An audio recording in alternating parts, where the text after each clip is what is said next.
السلام عليكم ورحمة الله. ازيكم عاملين ايه؟ يا رب تكونوا بخير. النهارده ان شاء الله نعمل مع بعض صينية بلاموطة كده بال بالخضار والبطاطس.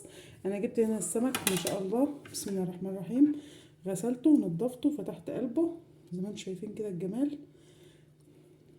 نضفته جدا تمام. وجبت هنا معايا هنا خضار، بصل وفلفل وطماطم، وهنا راس توم، وجبت هنا بطاطس. تقدري تزودي بطاطس او تقللي، ده حاجه ترجع لك. تمام. اول حاجه هبدا اعملها بسم الله الرحمن الرحيم.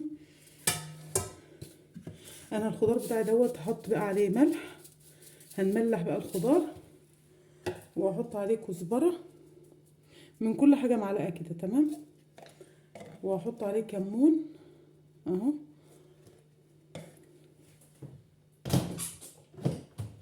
وهحط عليه بس شويه شطه صغيرين. تمام. وهبدا ادعك الكلام ده كله كده مع بعضه بسم الله لحد ما ادبل الخضار شويه. خلاص كده دبلت الخضار زي ما انتم شايفينه كده، دعكته كده لحد ما دبل معايا.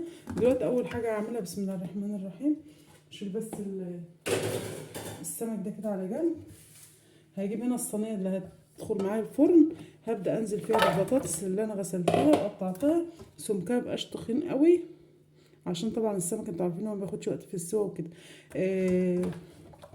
خلي سمكها رفيع ولا تخين، وكمان ما ترققهاش قوي لان البطاطس لما بترقق قوي بتجلد ومش بتستوي. هنزل بقى شويه بالخلطه دي كده عليها اهو، وبرضه اقلبهم بسم الله.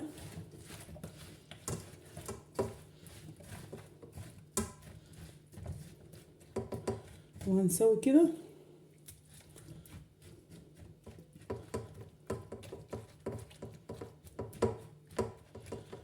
خلاص، وهركنها على جنب. وهجيب السمك بتاعي بقى اللي احنا غسلناه ونضفناه، والسمك اللي بيدخل الفرن اللي هو اللي بيتعمل بالخضار دوت مش بيتملح. تمام. هاخد السمكه بتاعتي بقى كده واحشيها من هنا بالخضار ده كده، وارص فين في الصينيه بسم الله الرحمن الرحيم اهو. السمكه بتاعتي اهي، اخد كبشه خضار كده. الخضار ده على فكره بيستوي بيبقى طعمه حلو قوي. تمام اهو، وهحطه في الصينيه بسم الله الرحمن الرحيم اهو. دي اسمها سمكه ماكريل او بلاميط، احنا بنقول عليها هنا سمكه بلاميط، وطبعا في كل بلد بقى لها اسم اهو. واخر سمكه معانا بسم الله، هحط فيها برضو الخضار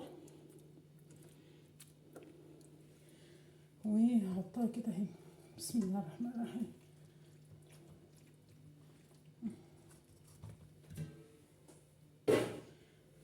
بسم الله الرحمن الرحيم اهو زي ما انتم شايفين كده بسم الله الرحمن الرحيم اهو. بسم الله ما شاء الله جامده. خلاص بعد ما حشيت قلب السمكه هنزل بقى بالخضار بتاعي ده كده على الوش، باقي الخضار ده اهو.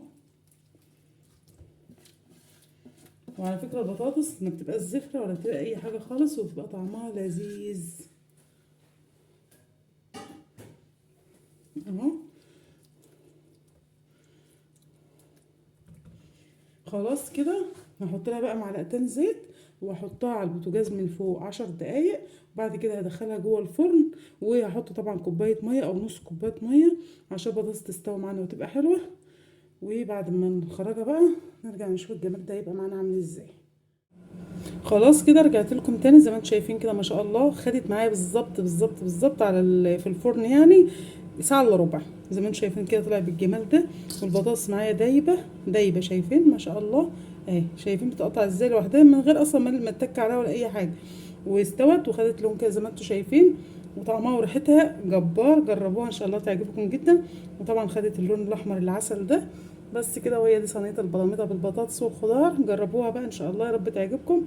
ولو عجبكم الفيديو بتاعنا ما تنسوش اشتراك في القناه وشير، واشوفكم فيديو جديد. مع السلامه.